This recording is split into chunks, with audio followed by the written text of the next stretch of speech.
So once you have all your wood, you're going to want to start laying out the foundation and where you're going to actually put the house. You can use string lines and set the perimeter of the foundation, make spray painted marks in the ground to show exactly where you're going to start putting the holes in the dirt with the auger. I had 2 rows of 5 piers that hold up the tiny house because it's 8 feet wide and 24 foot long. So it's 5 piers deep lengthwise with the house and then 2 piers wide. That's enough support for a 200 square foot house. A lot of people might consider a slab foundation instead. You know, personally, I'm not a big fan of slab foundation, mostly because it's going to require more excavation, and then also you're going to need more cement. So generally you're going to have to hire someone with a cement truck to pour the cement for you. So everything that I did was mixed within a wheelbarrow with a shovel. So I just put bags of cement in there and just mixed it with a shovel and a hose, and I was able to mix all the cement that way. I would recommend a pier and beam foundation. So all you need to do is you need to drill holes in the dirt where you're going to put your piers, and then you can lay Simpson strong ties into the cement drying, and then you can just lay beams on top of the piers, and it makes a really sturdy surface, and it doesn't take that much cement. The excavation is not super hard.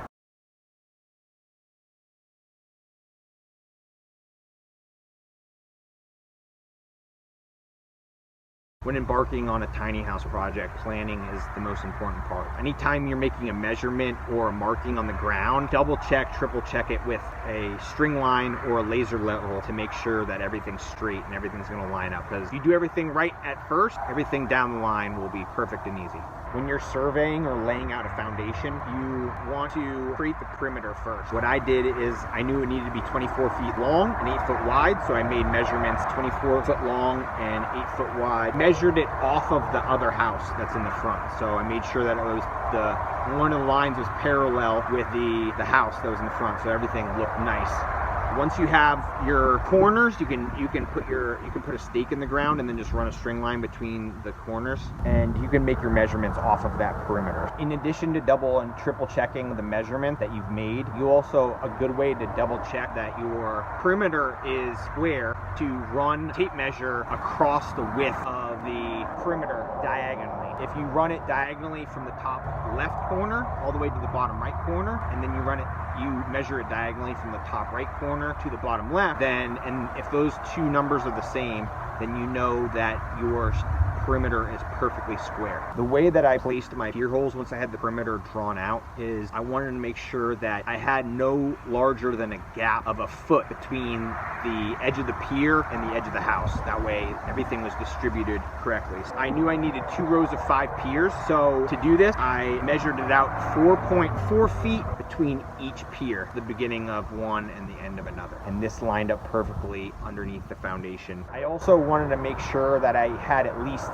6 feet between each pier, because the limit for 2x10 lumber is 6 feet of a span. So if I had all of my spans less than 6 feet, I knew that structure would be well within safety of the quality of lumber that I was going to use. Once I was confident of where I wanted to put the pier holes, I made markings with a plate and some spray paint on the ground so I knew where to drill, and then I rented an auger and I drilled all 10 of the pier holes 4 foot deep, and then I put some gravel at the bottom of the hole. That way water can drain underneath the pier, and it helps with settling as well. Use the auger to make holes that are 4 feet deep, and then you can actually take the pier form and put it into the hole, and that's when you're going to be able to measure how tall you want the pier form to be relative to all the other pier forms. To figure out how to make the pier forms level, the first thing you want to do is you want to find the highest elevation pier or piers within your row. And for me, I knew that one side of the house was at a higher elevation than the other,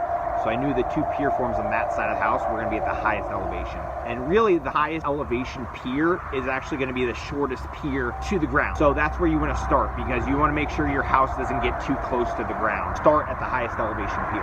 At my highest elevation pier, I decided I didn't want the house to be any lower than 1.5 feet off the ground. So I started with the highest elevation pier and just made a measurement 1.5 foot off the ground on the pier, and then I just cut the pier with scissors, and I made the pier 1.5 feet off the ground. And then once I had the first 2 piers in the beginning of the house marked and cut, then I could measure off of those piers to the other piers to make everything level. So the easiest way to do this is to, once you have the first first pier's cut, you can lay a laser level right on top of the pier itself and make sure the bead is actually level, and it will shoot a laser level line across the other tubes where it would be even. And then you can make a measurement from there, make a circular measurement, and then you can cut from there. So that's how I started, and I did a lot of double checking. After I measured with the laser level, make sure to do your laser level measuring at night. It's a little bit hard to see the laser if it's the middle of the day.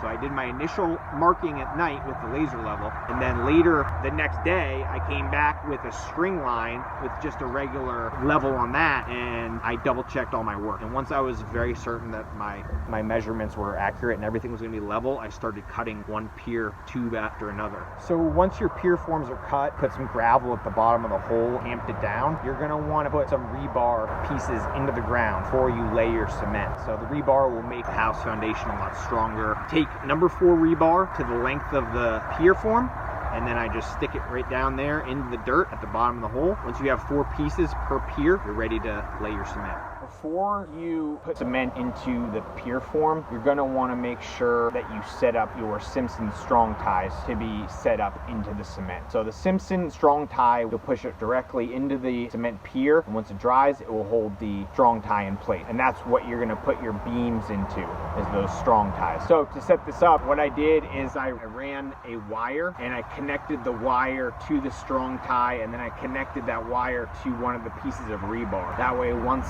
the cement dries, the strong tie will be connected to the rebar. The best way to mix cement is, if you have a wheelbarrow, you can dump the bags of cement into there and then just wet it with a hose and use a shovel to mix the cement in the wheelbarrow. And then you can pour the cement from your wheelbarrow directly into the pier form. Start going down the row, filling each pier form with cement, and after you fill it to the top, put the Simpson strong tie into the cement. And as you go down the row, you want to also use a string line to make sure that all of the Simpson strong ties that you're putting into the cement actually line up and they're straight. It's going to be really important to make sure that everything is straight before it dries, because after that you won't have any opportunity to straighten it out. And you want to make sure that your beam is able to sit within the strong tie. That way you can build up safely from there on out. Once you've filled all your pier forms, it's going to take 24 hours for the cement to cure to the point where it's hard, and then I wouldn't put any weight on the cement for at least a week. And make sure that you continually water your pier. So when you're watering the pier, it is continuing the chemical reaction that makes the cement hard. The whole week after you pour the cement, you want to make sure that you're watering it daily.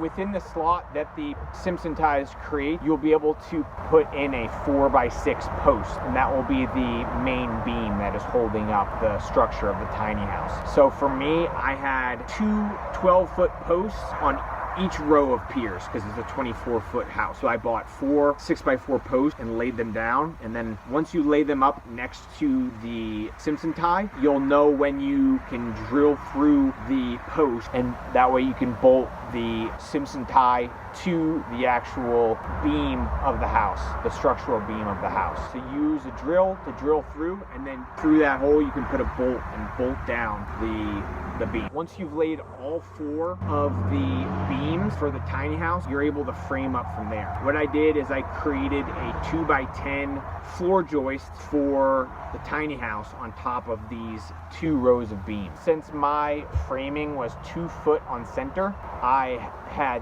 13 2x10s that were 8 feet wide, and then I had on the end, I had rim joists that were 12 feet long that would attach all of 13 of the joists. An easy trick for framing floor joists is you can stand up all 13 of the floor joists, and then on the end you can just hold up the rim joist and nail it in, and then hold it up on the other side, nail it in, and then obviously from there you can nail in all the other ones. And once you have one side of the rim joist framed, then it will make it much easier for the other side to be framed, because the joist will be stationary while you're nailing it in. And for me, I used brackets to connect my joist to the beam of the house, but also you can just toenail in the joist into the 2 beams that are supporting the house. I nailed in all the floor joists, and once that was complete and it was attached to the beams of the house, I was able to nail in my subfloor from there. I got 1/2 inch thick 4x8 sheets of subfloor, nailed it into the framing of the joist, and from there I was ready to frame up the rest of the house.